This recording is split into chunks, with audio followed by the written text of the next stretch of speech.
Saludos a todos y bienvenidos a otra entrega de Vía Contemplantis.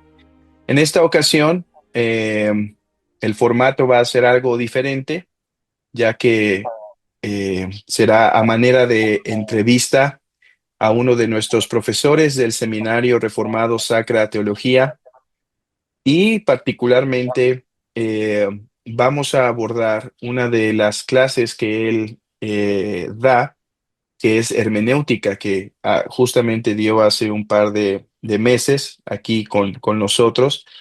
Y la razón por la que queremos hablar de esto es porque así como hay unas clases que son distintivas de nuestro seminario, eh, digamos dos, no sé, prolegómenos, o el énfasis que hacemos en la teología histórica. Yo estoy convencido que la clase de hermenéutica, como la dio nuestro hermano Irán, es también una clase que la hace distinta a muchas clases de hermenéutica que se encuentran allá afuera. Así que me gustaría que dialoguemos de eso para que ustedes conozcan al respecto. Pero antes de entrar en materia, hermano, seguramente ya muchos te conocen porque has predicado aquí en la iglesia en Guadalajara por mucho tiempo, eres profesor del seminario, pero ¿podrías contarnos en unos 3, 4 minutos actualmente qué estás haciendo? Bueno, dinos quién eres, qué estás haciendo, cuáles son tus intereses de investigación y demás, qué clases das en el seminario. Danos un breve resumen de quién eres, qué haces y qué quieres hacer. Claro que sí, hermano. Muchas gracias, primero que nada, por la oportunidad para tener esta conversación. Mi nombre es Iram Novelo. Soy pastor en la Iglesia Bautista Reformada Gozo Soberano en la ciudad de Querétaro. Estamos acá en México también. Eh, pues, hermano, en el seminario me he dedicado sobre todo a las clases que tienen que ver con la teología exegética. Vimos teología bíblica, después introducción al Antiguo Testamento, introducción al Nuevo Testamento y en este caso también hermenéutica. También tuve la oportunidad de impartir un curso acerca de algunos métodos de estudio y la revisión de la literatura que algunos estudiantes del seminario también habrán tomado. En cuanto a mis intereses, es difícil, ¿verdad? Me cuesta decir exactamente en qué punto me encuentro porque una de mis pasiones más grandes es la teología exegética, es la palabra y todo lo que la palabra implica. Pero también puedo decir que uno de mis intereses más grandes en este momento en lo que respecta al estudio y la investigación es el área de salud y en particular, cuál es la relación que tiene nuestra fe cristiana, la fe que confesamos, con la manera en que vivimos en nuestro cuerpo, con nuestra salud, con nuestra enfermedad, con la muerte, ideas en torno a eso. Entonces, pues muchas gracias, hermano, de nueva cuenta por la oportunidad y aquí estoy ávido y contento de poder tener esta plática. Sí, de hecho, bueno, muchos pueden ver eh, sus sermones en la página de YouTube de la Iglesia Bautista Reformada Gozo Soberano. Y de hecho, este año es esa iglesia que estará siendo la anfitriona para nuestras conferencias de la hermandad que tenemos como iglesias. Así que bueno, ahí pueden encontrar información sobre el ministerio de nuestro hermano y los eventos que se estarán celebrando ahí. Eh, pues sin más, vamos de lleno al tema que nos compete, que es la clase de hermenéutica. Y vamos a comenzar de lo general y vamos descendiendo a lo particular, si te parece bien. Primero, hermano, si nos pudieras dar una definición de qué es hermenéutica para empezar. Mm, claro que sí. Eh, la hermenéutica, en primer lugar, se puede concebir como teoría o como instrumento. Es decir, como una serie de supuestos que van a gobernar o permitirnos entender cuál es la naturaleza de la tarea interpretativa. O en el otro caso, viéndola como un instrumento, podemos hablar quizá de métodos ¿verdad? O de la ciencia de la interpretación. Dicho de modo muy general, podríamos decir es el arte y la ciencia de la interpretación de textos. De allí podríamos empezar a ahondar en lo que significa eso para cualquier texto en general o para la Biblia en particular. Sí, y en cuanto a definiciones, quizá hay tantas definiciones como libros o como Ujú. autores, así que esa definición me parece muy adecuada y que ya cada uno investigue en sus diferentes libros qué es la hermenéutica. Ahora, tengo una pregunta eh, que creo que es muy importante, eh, que yo lo he ido entendiendo y creo que hemos crecido juntos en esto. Y es, ¿qué lugar tiene la hermenéutica en el currículo teológico?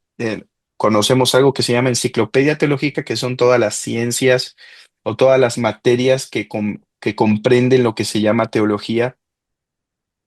¿Qué lugar tiene la hermenéutica, hermano? Creo que es muy buena pregunta, hermano. Y el lugar que tiene, podríamos decir que la hermenéutica es ubicua en el currículo teológico, es decir, que abarca por entero, ¿verdad? O comprende o involucra a todas las áreas de la teología. Si pensamos que nuestra teología cristiana, ¿verdad? En particular, tiene como fundamento o principio las Santas Escrituras, entonces la hermenéutica, como esa arte y ciencia para interpretar el texto bíblico, va a estar lógicamente involucrada en todas las áreas de la teología. Y va a haber una relación mutua, es decir, los resultados que vemos en hermenéutica o los supuestos con que la abordemos van a influir en la manera en la que estemos leyendo el texto y los resultados a su vez que obtengamos en las diferentes áreas de la teología. Así como esas diferentes áreas de la teología nos van a hablar más acerca de qué es lo que significa la hermenéutica, en particular para la Biblia, partiendo por supuesto del supuesto de que no estamos leyendo cualquier libro, ¿verdad? Sino que se trata de la palabra de Dios. Entonces, eh, si es la palabra de Dios, hermano, nuestro fundamento, nuestro principio por el cual obtenemos el conocimiento salvífico de Dios, si creemos que las escrituras son suficientes, ¿verdad?, para enseñarnos quién es Dios, cuál es nuestro lugar en este mundo, cuáles son nuestros deberes, etcétera, no podemos divorciar en ningún momento, separar la hermenéutica de cualquier esfera de la teología, dígase desde la sistemática, ¿no? Que tengamos que hablar acerca del ser de Dios, por ejemplo, o algo tan práctico como la teología pastoral. Va a tener que basarse en aplicaciones concienzudas, ¿verdad?, del texto bíblico. Entonces, la hermenéutica abarca por entero toda la teología. Eh, sí, ¿qué opinas de esto? Es algo que te he compartido eh, en privado y que cada vez se va formulando más y más en mi mente. ¿Qué opinas de esto? Que podemos decir de la hermenéutica que es la reina de todas las ciencias. ¿A qué voy? En la antigüedad se decía que la teología era la reina de todas las ciencias y como tal, nosotros como cristianos lo creemos. Pero creo que en nuestro mundo polarizado, en la misma academia, hemos atribuido, o al menos ha sido falta mía esta, o uno de mis errores, que he atribuido esto particularmente a la teología sistemática.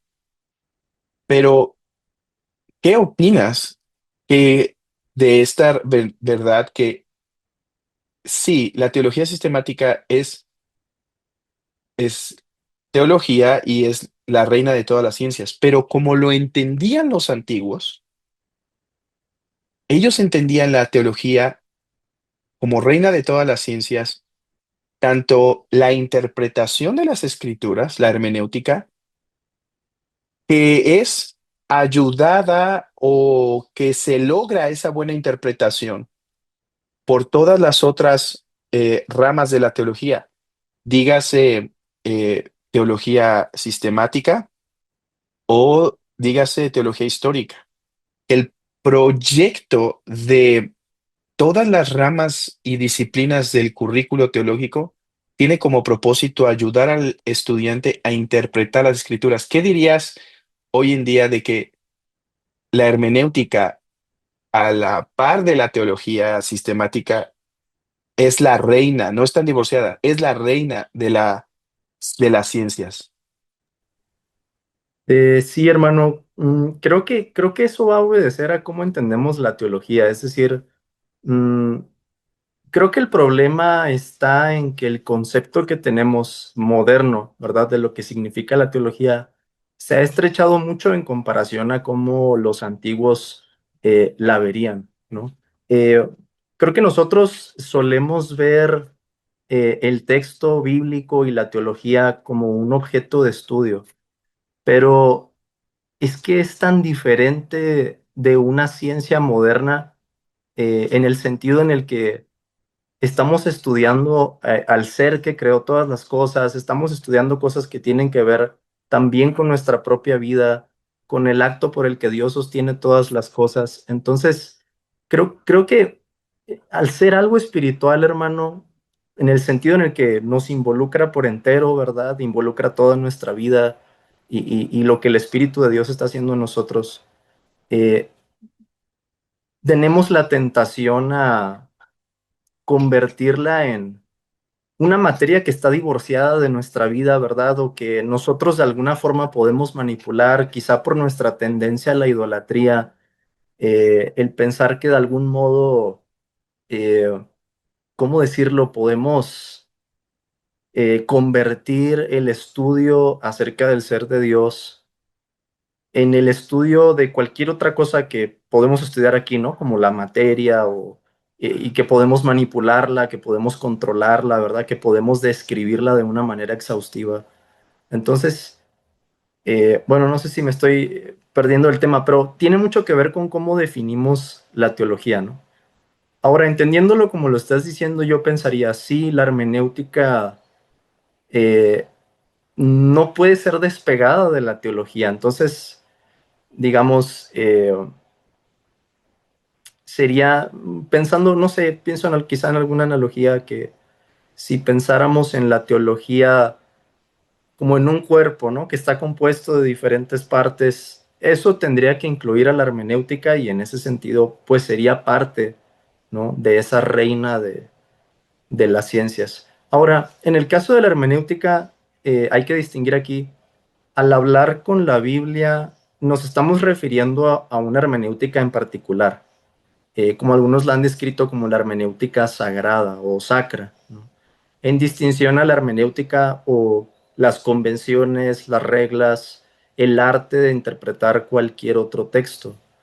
Eh, una de las definiciones quizá que nos ayuda en este sentido es pensar que hay que interpretar los textos según la naturaleza de los mismos. Obviamente cuando leemos un texto hay ciertos supuestos o ciertas convenciones que nos llevan a leerlo de una manera o de otra. Yo no voy a leer el periódico de la misma manera que leo un artículo académico, ¿verdad? O que leo un libro de consulta o un diccionario. De inmediato al abrir el libro yo pienso, este texto comparte una serie, ¿verdad? De convenciones, de palabras, de lenguaje, de maneras o modos de transmitir las cosas. Y en el caso de la palabra de Dios, la diferencia es que, y por eso se vuelve distinta esta hermenéutica, se distingue, aunque sigue siendo un texto, ¿verdad? Aunque tuvo autores humanos, aunque tiene ciertas, ¿cómo decirlo? Demostraciones, ¿no? Testimonios históricos, culturales, fue dada en una lengua, ¿no? Primero en hebreo, porciones en arameo, después en griego, eh, tiene como referente a Dios y tiene como referente a Dios dentro de un texto que ha sido inspirado por Dios. Entonces, eso separa a la hermenéutica de la Biblia de cualquier otra forma de interpretar otro texto. Sí habrá ciertas reglas o cuestiones que se traslapan con otros textos, pero tiene que ser algo necesariamente que va más allá, al ser la palabra de Dios. Ujú. Sí, eh, para pasar a otra pregunta, eh, solamente quisiera decir esto. Yo creo que tu clase, hermano, eh, es una clase fundamental porque en un sentido, para mí es el broche que cierra todo lo que se está viendo en el seminario. ¿A qué voy? Eh, Vemos teología sistemática, antropología, doctrina de Dios, para que cuando el estudiante se acerque a un texto, tenga esa teología en mente y lo interprete. Vemos teología histórica o historia de la iglesia para ayudar al estudiante a ver ese periodo y ayudarlo a acercarse a las fuentes principales para ver cómo ellos interpretaron las escrituras y entonces él pueda tomar de ellos o no e interpretar mejor. Y entonces eso es lo que creo que hace tu clase. Creo o sea, que logra juntar, ok, vean que esta rama, esta otra y esta otra no están separadas, sino que todas sirven el propósito de que interpretemos las escrituras. Y en ese sentido, para mí, tu clase es como ese gancho conector, ese eslabón que une todo lo que se está viendo. Por eso la considero tan importante. En relación a eso, ¿qué crees que podrías decir que es lo que distingue la forma en la cual se enseña hermenéutica en el Seminario Reformado Sacra Teología de otros seminarios o de otras formas en las que se puede enseñar hermenéutica? ¿Cuáles Mm. son los énfasis que intentaste transmitir y dar sus particularidades? Para responder a eso, hermano, primero que nada, la clase se llama Introducción a la Hermenéutica por una buena razón, ¿no? Y es que hay tantas maneras de enseñar esto, hay muchos ángulos desde los que se puede abordar, hay muchas cosas que se pueden decir, discusiones que hay incluso en nuestro tiempo, ¿no? Que no han terminado, eh, acerca de algunas palabras, acerca de definiciones, etcétera. En el caso de mi clase,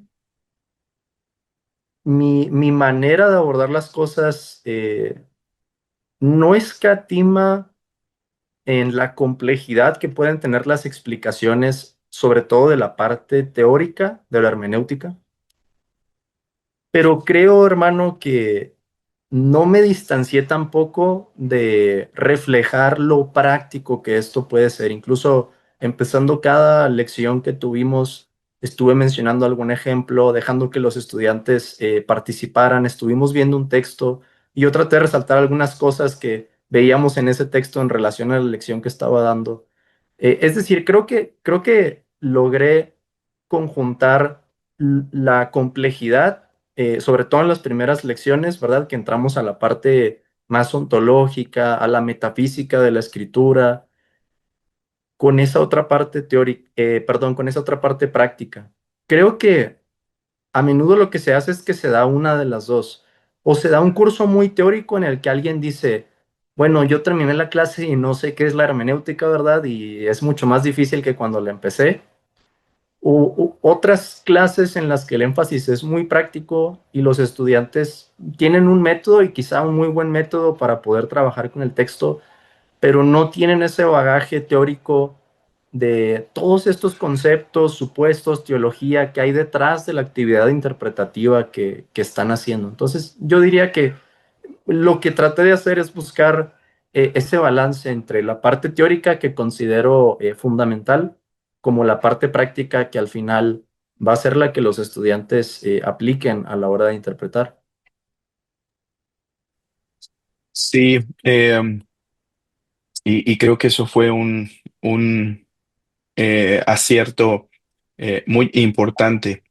Yo me acuerdo haber leído un libro de hermenéutica en donde entendí muchas cosas y después dije, sí, pero ¿cómo se interpreta el texto? Sí. Y creo que cuando terminas un libro y esa es la pregunta, el libro, en mi opinión, ha fallado. por Mm. más sofisticado y correcto que sea teóricamente. Ahora, eh, una de los distintivos, yo creo, de la forma en la cual se intentó enseñar esta clase en el seminario es el énfasis que pones en la parte teórica, y aquí nos vamos a abocar más a lo teórico, pues lo práctico, eso no será posible hacerlo, pero una de las cosas que enfatizaste es la importancia de la ontología a la hora de hacer hermenéutica. Primero en un sentido, hacemos ontología o tenemos una ontología o una metafísica. Y entonces, ese entendimiento, esos presupuestos, es lo que nos lleva a interpretar eh, el texto.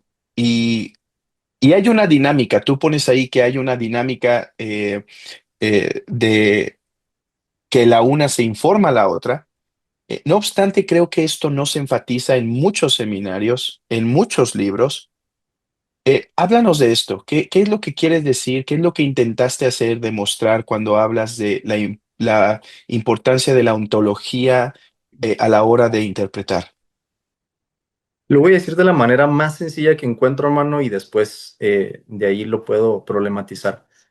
La manera más sencilla que encuentro para decirlo es, vamos a pasar toda la vida tratando de entender qué significa que estamos leyendo la palabra de Dios. O sea, en sí, esta cuestión de la ontología y la metafísica que estuve resaltando en la clase obedece a esto. ¿Qué significa que estamos leyendo un documento que es la palabra de Dios? Entonces, eh, problematizando de ahí o sacando más de la complejidad que hay en esto, eh, es ponerle palabras teológicas a este acto de nuestra interpretación. Mi objetivo en la clase, y lo repetí en varias lecciones que tuvimos una y otra vez, es que podamos entender que tanto nuestra lectura como nuestra interpretación de la Biblia es una actividad espiritual. Y puse ahí espiritual E mayúscula y diagonal con E minúscula. Espiritual porque creemos, hermano, que dentro de la economía de la salvación, Dios ha querido darnos este precioso regalo, ¿verdad? Este don de tener una revelación por escrito. Entonces, eh, ya me estoy perdiendo aquí. Bueno, no sé si seguirlo complejizando o... No, no, no, creo que vas por el camino correcto, ¿no? O sea, ¿qué significa que Dios dio su palabra? ¿Qué significa eso teológicamente y cómo afecta la interpretación? Sí. Entonces, por ejemplo, si decimos, ¿qué significa que tenemos la Biblia? ¿No? Primero tenemos que distinguir de la manera más fundamental en la cadena del ser, bueno, ¿de qué estamos hablando? ¿Qué es la Biblia? ¿No? ¿Es creador? Podemos decir, bueno, fue dada por el creador, pero no podemos identificar una copia de las escrituras con la divinidad. Entonces tenemos que decir, bueno, la Biblia es criatura, la Biblia es creación de Dios. Y no cualquier creación, ¿verdad? Porque ha sido una creación dada para la salvación del hombre, una creación dada en particular al pueblo de Dios, ¿verdad? Posesión de la iglesia, en particular de la iglesia universal. Eh, una escritura que fue dada con una intención, que en primer lugar es la intención del amor de Dios para su pueblo, para que podamos conocerlo.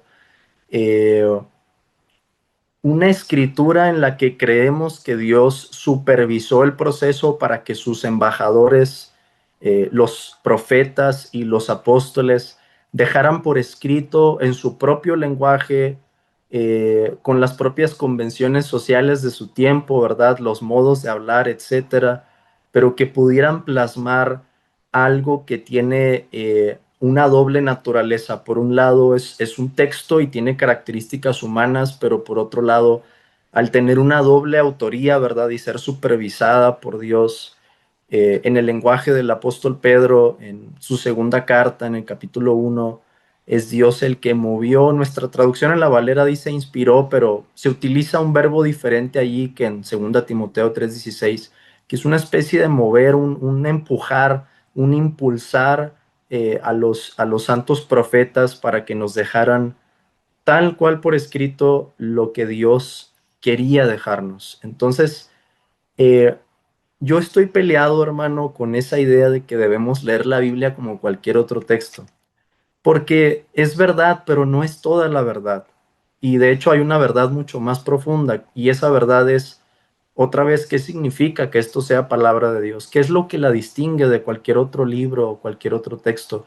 Y lo que la distingue, ¿verdad? En su manera más, o dicho en su forma más fundamental, es que este es un texto que Dios nos dio para que podamos conocerlo. Es esa base, hermano, palabras más en palabras menos, la que debería informar cómo es que se da nuestra interpretación. Es esa base la que nos hace pensar que la escritura tiene una naturaleza que nos empuja a interpretarla de cierta manera, en distinción a cualquier otro texto. Es esa base la que nos dice que no cualquiera puede interpretar bien este texto. Es cierto que la escritura tiene una claridad externa, pero el apóstol Pablo también nos dice que aquellos que no tienen el Espíritu, primero a los Corintios capítulo 2, por ejemplo, van a terminar oponiéndose a la palabra de Dios, no pueden entenderla correctamente. Y vemos esto en el ministerio de Cristo, en cualquiera de los evangelios, cómo el Señor hablaba con las multitudes y por la dureza del corazón, se lo dice a sus discípulos, por ejemplo, incluso en el Evangelio según Marcos, hablándoles de la levadura de los fariseos, ¿verdad? De ese orgullo, esa jactancia, que no podían interpretar bien lo que el Señor estaba diciendo en ese momento, palabras que nosotros tendríamos ahora en escritura. Entonces, no es lo mismo, hermano, tener que leer un artículo científico porque el artículo científico no tiene requisitos espirituales. Yo puedo leer una novela y quizá, ¿verdad? Si tengo cierta formación literaria, entender más cosas, entender menos cosas, pero si mi actitud al abrir la palabra de Dios es una actitud de rebeldía, es una actitud de dureza de corazón, voy a comprender algo de lo que ésta dice, ¿verdad? Y eso me va a confrontar, pero no voy a poder ver el corazón de lo que está ahí, ¿no? No voy a ser capaz de ver eso. En palabras de nuestro Señor Jesucristo, no voy a tener ojos para ver ni oídos para oír. Entonces, esta cuestión de la ontología que nos dice qué es el texto que estamos estudiando, ¿verdad? ¿Qué es lo que estamos estudiando? ¿Quiénes somos los que estamos estudiando? Eso entra también en la ontología. ¿Quién es el lector? ¿Y de quién nos está hablando este libro? El referente de ese texto. Eh, Todo eso que tiene que ver, ¿verdad? Con la teología, con la doctrina de Dios, con la doctrina del hombre, con la doctrina de la palabra. Todo eso va a influir para decirme cuál es el método con el que voy a leer esta escritura después. Por eso insisto tanto en eso en la clase. Si empezamos hablando del método, ¿verdad? Si nuestro énfasis fuera el método, quizá podríamos tener un buen método, ¿verdad? Pero me voy a estar privando, ¿verdad? Y voy a estar en un lugar riesgoso de la riqueza de tener un concepto que sea más bíblico, porque estas ideas para hablar de la ontología de la Biblia en realidad salen de la Biblia, no son cosas que estemos imponiendo, ¿verdad? O que estemos diciendo inventando o algo así, son supuestos que emanan de la misma escritura.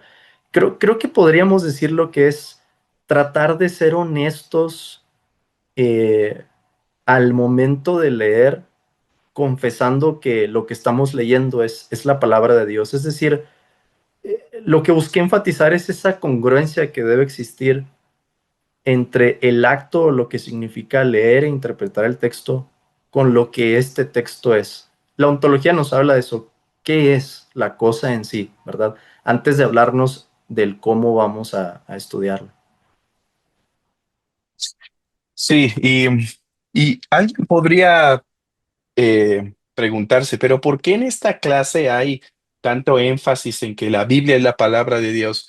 Si todos los que están estudiando en el seminario lo creen, pero algo bien importante que yo creo que se logra por medio de esta clase es que a veces lo creemos o pensamos creerlo en teoría, pero en la práctica muchas veces no Mm. nos damos cuenta que no lo aplicamos. ¿A qué voy? Muchos hoy que leen a los padres de la iglesia y los medievales y encuentran a Cristo en ciertos lugares o los reformados, eh, y lo lee un cristiano hoy en día y dice, ¿qué? ¿Cómo? Eh, y esto ocurre muchas veces porque justamente no estamos bien enriquecidos e informados de la teología y si lo estamos no sabemos cómo aplica nuestra interpretación. Entonces, la gran diferencia de cómo se interpreta la Biblia en la era premoderna y en la modernidad está justo en la base de la ontología. eh, y por más que queramos nosotros, somos hijos de nuestra era, estamos infectados de la modernidad y el materialismo, no como aspecto moral, sino filosófico. Eh, y por lo tanto, nos cuesta leer y por eso creo que ese énfasis que haces en, en destruir o en informar cómo la naturaleza de la Biblia la hace única, ayuda al estudiante a decir, ok, puede ser que sí, a veces se equivocaron los padres y los medievales, pero déjame encontrar a Cristo y la Santa Trinidad de todos modos, porque allí debe estar. Quizá no como ellos lo hicieron, quizá no como ellos lo lograron, pero ahí debe estar. Eh, entonces, para mí eso es muy, muy valioso. ¿Qué opinas de la modernidad de la cual todavía estamos infectados?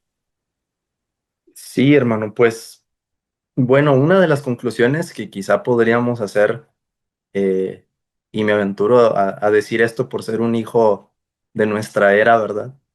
Es que puede ser o es probable que una de las razones por las que no veamos cosas que nuestros antepasados vieron sea porque necesitemos ser más santos, sea porque no estemos caminando con esa pureza, ¿verdad? O todavía haya muchas cosas en nuestra vista espiritual que no nos dejen ver la riqueza de este texto. O sea, el Salmo 119, ¿no? Por ejemplo, nos dice que la palabra es más dulce que la miel, es más preciosa que el oro.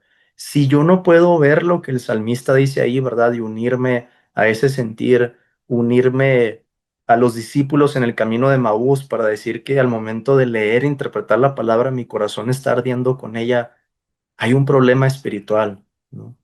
Pero en parte, hermano, ese problema es cuál es el entendimiento que tenemos de lo que es la Biblia. Porque si realmente trajéramos este concepto, ¿verdad? De lo que la Biblia dice acerca de lo que es la Biblia, al momento de leerla e interpretarla, creo que sería algo diferente. Es decir, el problema que tenemos en nuestra época se dividiría en esos dos aspectos. Por un lado, espiritual, ¿verdad? Que quizá nuestra teología no es ascética, hay pasiones que no hemos dejado y por eso cosas que no podemos ver. Hay virtudes, hay gracias que no hemos vivificado y por eso no las vemos en la escritura como deberíamos. Como también ese problema en el entendimiento y déjame decirlo de esta manera muy, muy reducida, concisa. Leemos la Biblia y por eso insisto tanto en la ontología como un documento estrictamente humano, como un documento inmanente, como un documento que es el mero producto, ¿verdad?, de una concatenación de circunstancias históricas en la que sí, quizá, ¿verdad?, alguien dice, Dios se ha revelado, Dios se presentó a los profetas, Dios se presentó a los apóstoles, pero no la estamos leyendo, hermano, como la palabra viva de Dios. Eh, una de las características que tiene la Biblia por ser palabra de Dios es que no solamente habla a una generación, tiene la capacidad para hablar al mismo tiempo a todas las generaciones. Y vemos eso en detalles tan, quiero decir, minuciosos o pequeños o tan misericordiosos con descendientes, como el hecho de que el autor de la carta a los hebreos, al momento de estar amonestando a un grupo, ¿verdad?, de personas que probablemente vendrían del judaísmo y se estaban apartando, que utilice una cita del Salmo 95, me estoy equivocando quizá ahí, el Salmo 95, me estoy equivocando probablemente, ahorita checamos la referencia. No, sí, sí creo que es noventa y Es cinco. el Salmo 95, ok. Para decir, déjame, vamos a ella rápidamente en Hebreos.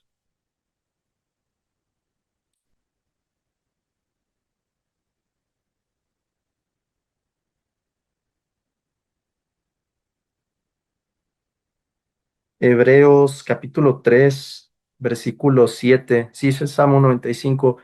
Dice, por lo cual, como dice el Espíritu Santo.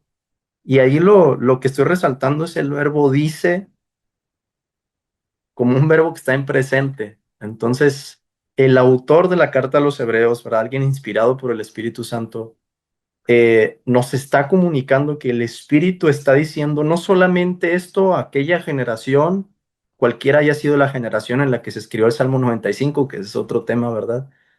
Pero lo está diciendo con tal fuerza y tal relevancia que no solamente es que esté haciendo una aplicación del Salmo 95, por sus palabras nos está diciendo que eso mismo que habló el Espíritu Santo en el Salmo 95 está siendo dirigido a ellos que están en ese momento a punto de apostatar. Entonces, no es casualidad, ¿verdad? Que después en el capítulo 4 les hable de esa manera de la palabra de Dios diciendo que es viva y eficaz, porque tiene la capacidad por ser dicha por Dios y por ser aplicada al corazón por el Espíritu Santo, por seguir siendo una revelación, no solamente en el evento en el que se dio, sino que permanece por los siglos, de hablarnos de esa manera, de dirigirse a nosotros, de ser una palabra también para nosotros. Sí, eso nos puede dar mucho y, y bueno, lo bueno es que no es la única vez que vamos a estar hablando de esto. Tenemos otro plan que quizá anunciamos hacia el final para comprometerte aquí enfrente de todos. Eh, pero, hermano, es que esto que dices, o sea, no solo, o sea, ¿cuál es la implicación? Es el Salmo 95 que al mismo tiempo es una cita o es recuenta el evento del pueblo afuera de la tierra prometida. Entonces Dios habló en ese momento. En el Salmo 95 habla a otra generación con viva voz y después habla a estos hebreos y ahora nos habla a nosotros, si oyeres hoy su voz. Yo me pregunto, hermano, ¿cómo cambiaría esto o la forma dispensacionalista o la forma de algunos que solamente hablan de teología bíblica de interpretar la Biblia? O sea, esto te hace interpretar la Biblia no solo canónicamente, histórico redentor o histórico gramatical, sino teológicamente. ¿A qué voy? Eso quiere decir que Génesis 1, cuando dice hagamos, eh, no solo fue lo que Dios habló, reveló a Moisés y después al pueblo, sino ahora me está diciendo a mí que Dios, cómo Dios hizo el mundo, dijo, hagamos. Y ahora a la luz de mi entendimiento de quién es Dios, yo puedo saber que ese hagamos es nuestro trino Dios. Y no es que estamos imponiéndole al texto la Trinidad, es simplemente que ahora a la luz de más revelación lo podemos entender. Lo mismo pasa con Cantares, que yo creo que es el talón de Aquiles de nuestra generación. ¿Por qué hasta los reformadores Cantares fue interpretado como la relación primero de Dios con Israel y ahora del Trino Dios por medio de Cristo en el Espíritu Santo con su iglesia?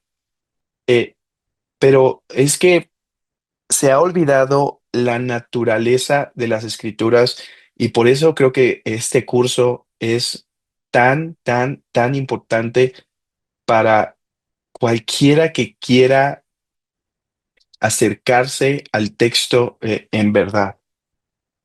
Eh, y a la luz de eso, hermano, tú hablas y con esto podemos acercarnos hacia el final para no hacer esto muy largo y después la gente se canse de verlo. Pero, ¿quieres hablarnos? Ya hablamos de algunas presuposiciones teológicas, pero si quieres añadir algo de eso, está bien. Pero a mí me gusta mucho cómo abordas en tus notas el tema de los horizontes y hablas de diferentes horizontes. Esto es bien importante. Esto es bien importante, porque algunos se quedan hasta cierto horizonte. Háblanos de estos horizontes que deben tenerse en mente cuando se interpreta las escrituras. Claro, hermano. Una analogía muy brevemente antes de entrar a esto que tiene mucho que ver es cómo la escritura está preñada, está llena de significado. Una analogía para esto que utiliza el profesor Richard Barcelos en su clase es una cebolla. La cebolla tiene varias capas y todas esas capas componen la cebolla. Hay capas que van más hacia el centro de la cebolla, más hacia el corazón de la cebolla y capas que son externas. Algo similar ocurre con las escrituras. Es decir, un mismo texto puede enseñarnos muchas cosas a la vez. Y sabemos eso con el límite, ¿verdad?, que nos dan otros textos, con el límite que nos da también la teología, que constriñen cuál es el alcance de ese significado. Pero, por ejemplo, nuestro Señor Jesucristo, para hablar de la resurrección a los saduceos, que sabemos que confesarían solamente los primeros 5 libros de la Biblia, utiliza una referencia en Éxodo, ¿verdad? Dios es el Dios de Abraham, el Dios de Isaac, el Dios de Jacob, para decirnos que ese texto enseña la resurrección. Los saduceos tomaron ese argumento como algo claro y por eso lo aceptaron, por eso se quedaron callados, estuvieron de acuerdo con ese argumento. Pero me pregunto, hermanos, si los horizontes que nosotros vemos nos permitirían obtener esa clase de interpretación. Eh, en las lecciones que distinguí 4 horizontes. El primero de ellos tiene que ver con la letra y podemos llamarlo literal, diagonal, literario, en el sentido de todo lo que eso implica, el estudio de las palabras, el estudio de las etimologías en el original, el estudio de la semántica, el estudio de la sintaxis, cómo están combinados esos elementos en el texto, como también el aspecto literario, es decir, eh, esas características que tienen que ver con cómo el autor humano y el autor divino para estos efectos también eh, dejan ciertas huellas para resaltar algunos temas o nos lo dicen de una manera que resulta muy atractiva, que es estéticamente bella, ¿no? En la que hay ironía, en la que hay gozo. Tiene que ver con los modos de comunicación también. Por ejemplo, la muerte de Cristo en los 4 evangelios es presentada con énfasis que son distintos en cada uno de ellos. Y esto tiene que ver con esa parte literaria. El segundo horizonte que a menudo se menciona para hablar de la hermenéutica es el histórico-cultural. Todas esas circunstancias que podemos saber, sea por la palabra de Dios o por evidencia arqueológica que tengamos, trátese de textos o sea evidencia material también, que nos dicen algo de esa época, de las costumbres de esa época, de la configuración quizás de la tierra en que vivía Israel, por ejemplo, cuestiones acerca de Roma en el Nuevo Testamento, la manera en que funcionaría el gobierno, cómo serían las casas, la vida diaria, ¿no? Encontramos referencias eh, en el Sermón del Monte, por ejemplo, a las aves, a los peces, a los panes. Cristo le habla a los fariseos denunciándolos en el Evangelio según Mateo, hablando acerca de los diezmos, ¿verdad? La menta, el eneldo, el comino. Por supuesto, hay una serie de circunstancias temporales de aquella época que si nosotros podemos estudiar, nos ayudan dándonos cierta luz acerca del texto. A veces no en cosas que sean indispensables. Yo diría las que son indispensables están dentro del texto ya, ¿verdad? Yo limitaría la importancia de lo histórico-cultural a lo que el texto mismo nos dice de una manera infalible, ¿no? Y digo eso por muchas razones que no voy a tocar aquí. Otro horizonte, y aquí se traslapan, ¿no? Todo esto de lo que estoy hablando tiene un traslape, sería un horizonte canónico. Cómo leemos este libro, ¿verdad? O un pasaje dado a la luz del contexto de toda la Biblia. ¿No? De Egipto llamé a mi hijo, por ejemplo. ¿Cómo es que se toma en Oseas, ¿verdad? De un tema que venía del libro del Éxodo y que es desarrollado por los profetas mayores también, que después repite el Evangelio según Mateo, citando de allí, diciendo que se cumplió de cierta manera. Entonces, es el horizonte en el que vemos la Biblia como una unidad y queremos decir, ¿qué tiene que ver este texto con todo lo que el canon nos dice, concibiéndolo como una sola historia? Lo que identificaríamos más con la eh, teología bíblica, por ejemplo. El último horizonte que di de estos cuatro es el horizonte teológico. Y una referencia, por ejemplo, a eso sería cómo es que el apóstol Pablo puede tomar una ley por ahí oscura del Antiguo Testamento que dice, no pondrás bozal al buey que trilla, y decirnos que Dios está incluyendo también ahí a los ministros del Evangelio, ¿no? El solamente ver la historia quizá nos permitiría llegar a esa interpretación si vemos cuál es la intención o el espíritu de la ley, ¿verdad? En el Antiguo Testamento, pero es un principio teológico, hay que pensar en más cosas, ¿verdad? De quién es Dios, de por qué Dios dio la ley en un principio, de por qué Dios se tomó la molestia de dar instrucciones tan minuciosas al pueblo como para llegar a esa conclusión. Creo que estos cuatro horizontes que ya entran más en el método, ¿verdad? De cómo leemos la Biblia son buenas herramientas para resumir qué tipo de cosas yo tengo que recolectar a la hora de estudiar la Biblia. Bueno, tengo que haber sido serio con el texto, tengo que ver los idiomas originales, tengo que ver la estructura, ¿no? De la narrativa, por ejemplo, o dependiendo de cada género, que es muy importante ahí. Eh, Tengo que ver la historia, tengo que ver la cultura, tengo que ver cómo encaja esto en el gran panorama divino y tengo que pensar también en qué me dice este texto acerca de Dios o por qué Dios habría dicho algo como lo que está diciendo en este pasaje. Eh, Hermano, gracias por ese resumen. Creo que estos minutos que te has tomado valen todo el video. Es muy claro, muy preciso y lo que me gusta mucho, hermano, es que demuestras que la interpretación que nosotros estamos empujando como seminario, que sería una interpretación eh, bíblica, todos van a decir lo mismo, pero es una interpretación teológica, no es floja con la letra. Se tiene esa idea, si interpretas teológicamente, entonces ignoras la letra. Los mejores intérpretes de la historia han sido grandes exégetas. Así que eso no es lo que se está haciendo. La letra importa. Creo que fue John Webster que dijo, Dios se decidió revelar en palabras y eso nos debe hacer amar las palabras, ser filólogos, amar la sintaxis y la historia de cómo enriquece y demás. Y también me gusta mucho, hermano, cómo enfatizas el aspecto cultural y canónico, ¿no? Seguimos viendo que hay un proceso de revelación, pero este último aspecto creo que es lo que caracteriza y distingue tu clase, hermano, que es el aspecto teológico. Eh, y esto se ve, hermano, incluso en buenos teólogos que no lo tienen muchas veces. Por ejemplo, llegan a Juan 10:30 y dice, yo y el Padre uno somos, y se queda con uno somos en voluntad o propósito. Pero si entendemos que sí, son uno en voluntad y propósito, pero no solo en cuanto al plan redentor, sino que Cristo está diciendo algo más. O sea, con esa misma palabra que dice algo, está diciendo algo más. O me acuerdo una discusión que llegamos, o sea, una charla amena que llegamos a tener sobre el Salmo 2.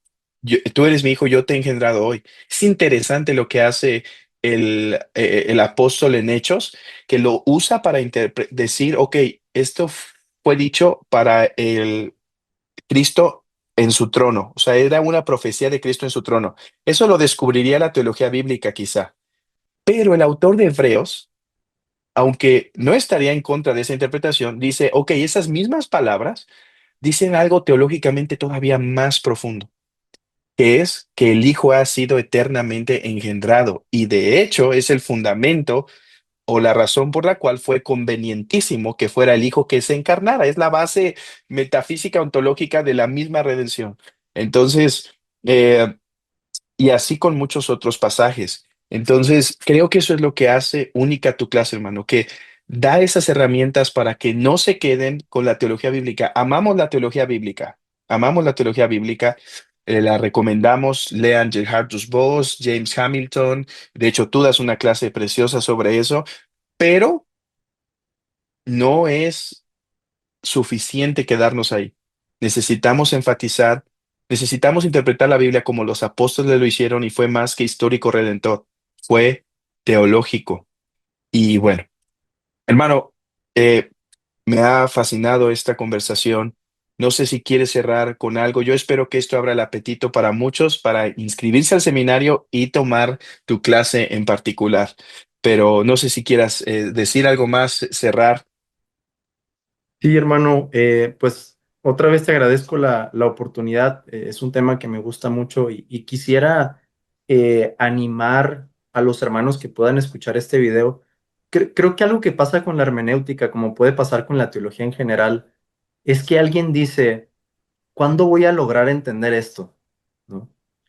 Pero, hermanos, si pensamos en que el propósito de Dios al darnos su palabra es que la podamos comprender, la hermenéutica no tiene por qué ser un tema que dé miedo, ¿verdad? O parezca muy complicado. Claro, estamos hablando de la palabra de Dios y de cómo interpretamos, y eso no es fácil, pero en realidad todos estamos haciendo hermenéutica ya, ¿verdad? Y en la medida en la que sigamos santificándonos, estudiando más la palabra, eh, tomando de todas las diferentes áreas de la teología, vamos a terminar en una mejor hermenéutica, con mejores conclusiones y vamos a ver más luz, vamos a ver más la gloria de Dios. Entonces, espero que este video anime a los hermanos a darse cuenta del privilegio que ya tienen de poder abrir la Biblia en sus casas, de tener muchas ayudas modernas con diferentes libros, diccionarios, de poder contar con un pastor, hermano, al que le pueden preguntar qué significa un texto dado, ¿verdad? Es una bendición tremenda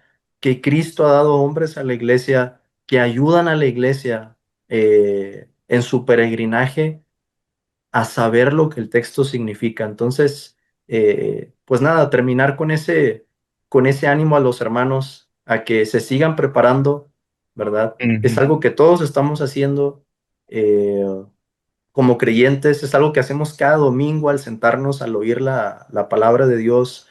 Entonces, pues es una tarea fascinante. Ya estamos todos aquí, ¿verdad? Para algunos podrá parecer muy difícil, hermano. No es así, ¿verdad? Hay una manera de enseñar esto y de la que se puede aprovechar.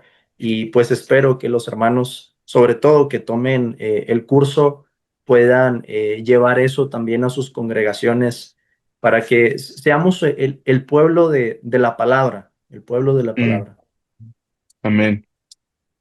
Y bueno, el anuncio que quiero darles, y va a ser un anuncio cuidadoso para no comprometernos de más, Mm. es que, bueno, el hermano y yo hemos leído un libro eh, que se llama, ahora, aquí lo tengo a la mano, un Mera momento, hermenéutica.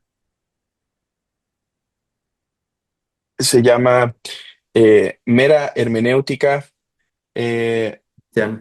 Transfigurando lo que significa leer la Biblia teológicamente de Kevin Van Hooser. Eh, es un libro que a los dos nos ha gustado. Tenemos algunas críticas también al libro.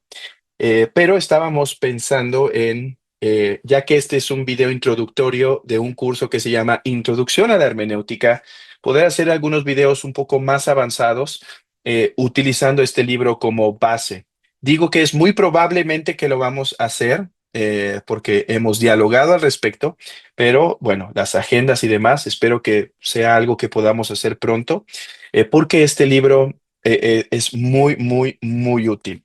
Este libro no está en español, tristemente, pero bueno, en los próximos videos también recomendaremos otros materiales que sí están en español y bueno, iremos avanzando con este libro poco a poco. Entonces, no lo he comprometido al hermano Irán de forma tajante, pero es muy probable que en los próximos videos podamos estar dialogando y charlando sobre este libro y ayudando a la iglesia a entender la importancia de qué es interpretar la Biblia teológicamente y cómo hacerlo. Entonces, bueno. Hermano, te agradezco. Sé que tienes una agenda ocupada y tomarte esta hora realmente la aprecio. Eh, sin más, estamos viéndonos para la próxima ocasión y bueno, que la gracia del Señor sea con todos ustedes.